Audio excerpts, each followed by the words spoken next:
bagian pertama itu menjelaskan prosedur pemilihan media pembelajaran.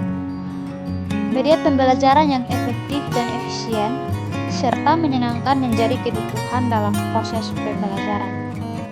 Nah, untuk mewujudkan media tersebut, maka harus melakukan beberapa prosedur yang perlu diperhatikan dalam pemilihan media.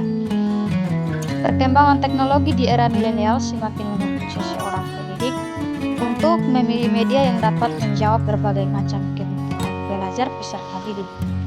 Namun harus dipahami bahwa setiap media memiliki kelebihan dan kelemahan yang akan memberikan pengaruh terhadap efektivitas program pembelajaran.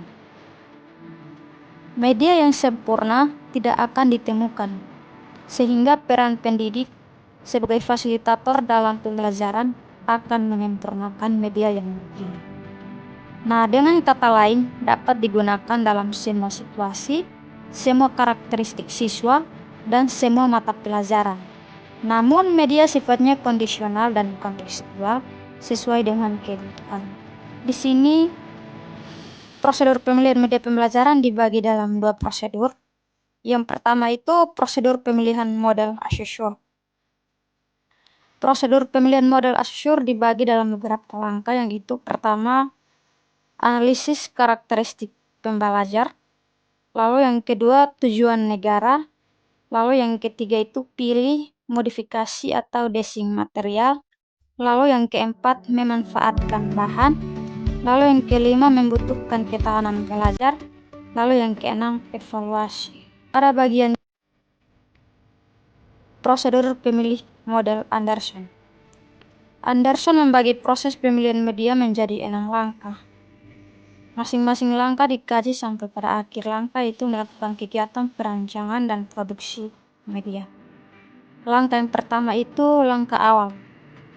Langkah awal menentukan karakteristik pesan yang akan disampaikan.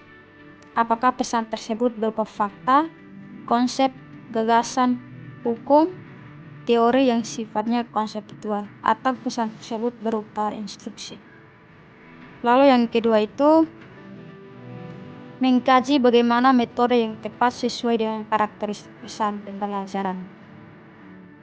Yang ketiga, pesan pembelajaran perlu dianalisis lebih operasional, terutama kaitannya dengan karakteristik tujuan. Lalu yang keempat itu menentukan media yang cocok dan sesuai dengan tujuan dan sesuai dengan karakteristik siswa, baik dari segi jumlahnya maupun dari segi karakteristik lainnya.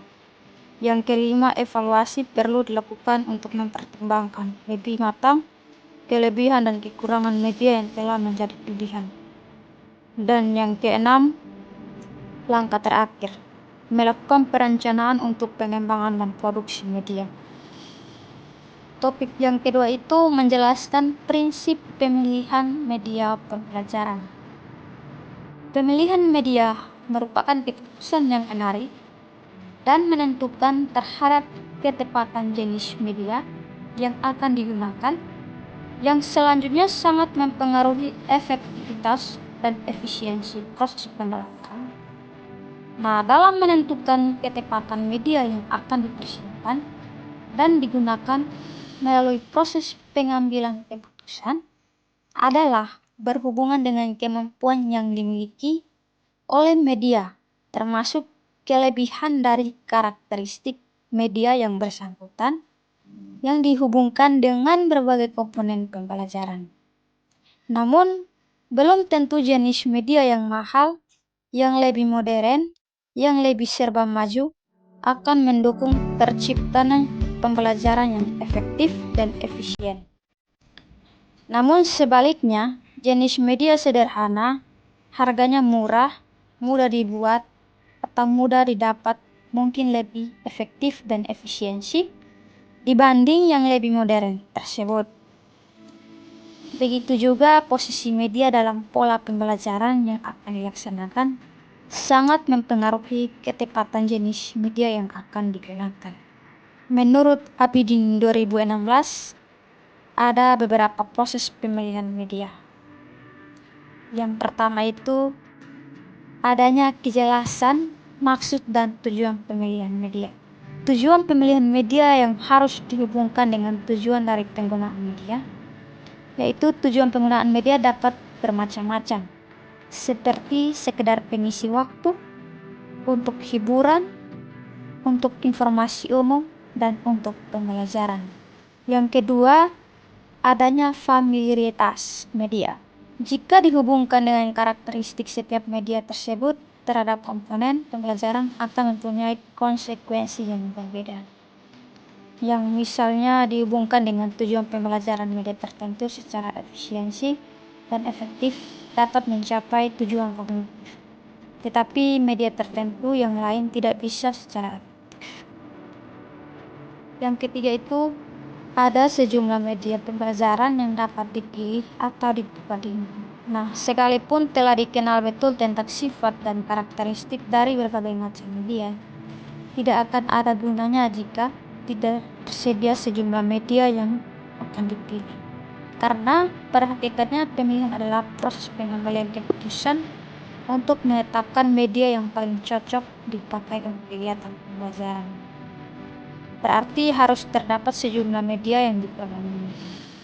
Yang keempat, ada sejumlah kriteria atau norma yang dipakai dalam proses pemilihan. Prinsip ini merupakan hal yang terpenting dalam proses pemilihan karena akan dipakai dan digunakan serta menentukan jenis media yang ditentukan. Topik yang ketiga, prinsip penggunaan media pembelajaran. Penggunaan media pembelajaran dalam proses pembelajaran akan memberi kontribusi terhadap efektivitas pencapaian tujuan pembelajaran. Berbagai hasil penelitian pada intinya menyatakan bahwa berbagai macam media pembelajaran memberikan bantuan sangat besar kepada peserta didik dalam proses pembelajaran. Namun demikian, peran tenaga pengajar itu sendiri yang juga menentukan terhadap efektivitas penggunaan media dalam pembelajaran. Peran tersebut tercermin dari kemampuannya dalam memilih media yang menurut Harap 2021, ada beberapa prinsip penggunaan media pembelajaran perlu dipertimbangkan. Yang pertama, tidak ada satu media pun yang paling baik untuk semua tujuan. Suatu media hanya cocok untuk tujuan pembelajaran tertentu, tetapi mungkin tidak cocok untuk pembelajaran yang lain. Yang kedua, media. Media adalah bagian integral dari proses pembelajaran, yang berarti bahwa media bukan hanya sekedar alat bantu pengajar guru saja, tetapi merupakan bagian yang tak terpisahkan dari proses pembelajaran. Yang ketiga, media apapun yang hendak digunakan, sasaran akhirnya adalah untuk memudahkan belajar peserta didik. Kemudian, belajar peserta didik harus dijadikan acuan utama pemilihan dan penggunaan suatu media. Yang keempat, penggunaan berbagai media dalam satu kegiatan pembelajaran bukan hanya sekedar selingan atau pengisi waktu atau hiburan, melainkan mempunyai tujuan yang menyatu dengan pembelajaran yang berlangsung. Yang kelima, pemilihan media hendaknya yaitu berdasarkan pada tujuan pembelajaran, tidak didasarkan pada kesenangan pribadi atau tenaga pengajar. Yang keenam, penggunaan beberapa media sekaligus akan dapat membingungkan peserta didik. Penggunaan multimedia tidak berarti menggunakan media yang banyak sekaligus, tetapi media tertentu dipilih untuk tujuan tertentu dan media yang lain untuk tujuan yang lain pula. Yang ketujuh, kebaikan dan kekurangan media tidak tergantung pada kekonkretan dan keabstrakannya saja, namun media yang konkret wujudnya mungkin sukar untuk dipahami karena rumitnya, tetapi media yang abstrak dapat pula memberikan pengertian yang tepat. Namun, secara umum, pola penggunaan media pembelajaran dikelompokkan menjadi dua, yaitu yang pertama penggunaan di dalam kelas dan pola penggunaan di luar kelas. Pola penggunaan di dalam kelas atau pada pembelajaran tatap muka, media pembelajaran digunakan untuk menunjang penyajian materi pembelajaran sehingga lebih mudah dipahami peserta didik yang pada akhirnya Tujuan pembelajaran yang telah dirumuskan dapat tercapai dengan baik. Sedangkan yang kedua, pola penggunaan media pembelajaran di luar kelas. Media pada umumnya digunakan untuk belajar mandiri dan belajar jarak jauh. Media yang digunakan antara yang pertama modul, kaset, dan internet.